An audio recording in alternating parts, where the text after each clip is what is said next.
8420, and that allows us to move them efficiently, get them lined up, which I'll show you in a second. But I'm also going to show you when we get done with the field. Sometimes we can't make that last bale is not a full bale, so I'll show you what exactly we do when that happens. Now that right there is a baby one, which we've had smaller ones. I'll see if I can find a picture for this video, but yep, we just back right on up to it, drop that down. Now usually I square up a little bit better, but this is a small one, so I'm not really worried about it.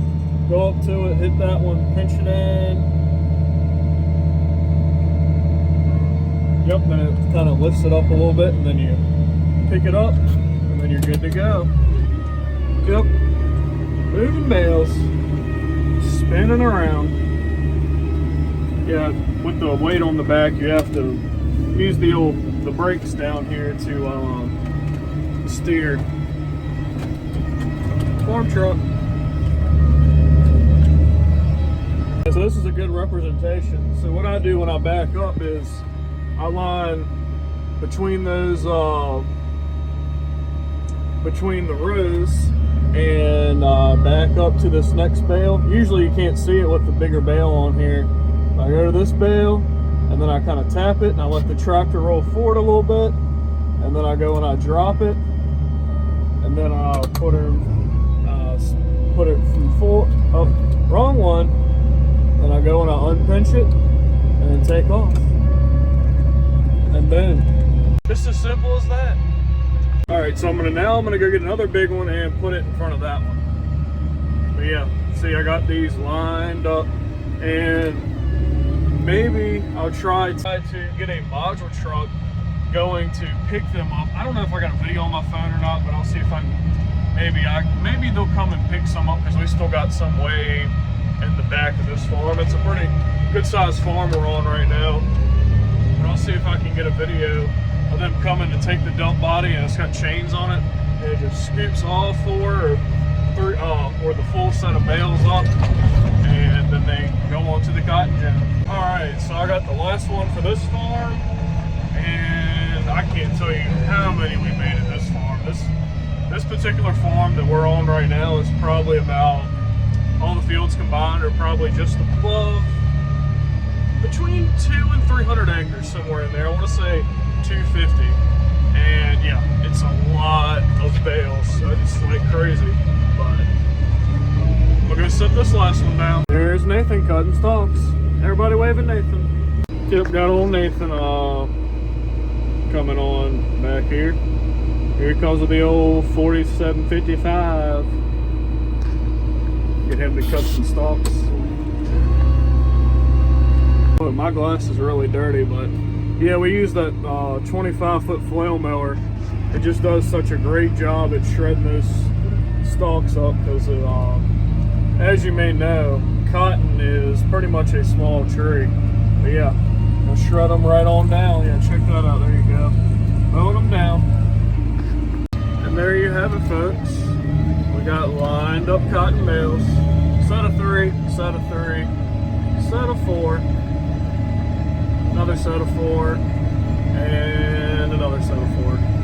Man, that's just a great view. I just love seeing those bales lined up like that. It looks awesome.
ready to kind of fall preparation to do peanuts. But yeah, she's working up good. There's a little before, after, and after. The green you see is volunteer corn. Remember, I was talking about it back in the summertime. So basically, the majority of that corn, turning around, the majority of that corn that you see that's the volunteer corn is basically header loss, because we kind of like to get out, kind of check behind the combine. Oh, dropping down, auto steer. We like to get out and check behind the combine, check behind the head. That way we know where that header loss is coming from, or excuse me, that corn loss is coming from. And 9 times out of 10, we usually like to harvest or shell our corn at about that 18 to 20 range. So we're going to get some header loss, but a lot of farmers I know, like grain farmers, they pick their corn at like 20, I've heard guys picking like 28, 30, like up that high. Yeah, you're not getting any header loss. And say there's advantages to it. You don't get docked for being dry, but you get paid for the water content of the corn. It's just all kinds of different theories on it. It's kind of one of them things, you just kind of just do your own thing, see what you think's best, but everybody's got a different theory on everything, especially when it comes to farming. Anyways, back on the tillage part. So this time of the year, we go out and sow cover crop, which you'll probably see old Deanie come in soon with his spreader truck and come zooming in the field, spreading rye. Yeah, we're putting rye down. That's I think we put down the abruzzi, whatever you want to call it, rye. Kind of the advantages to setting cover crop out is one, erosion.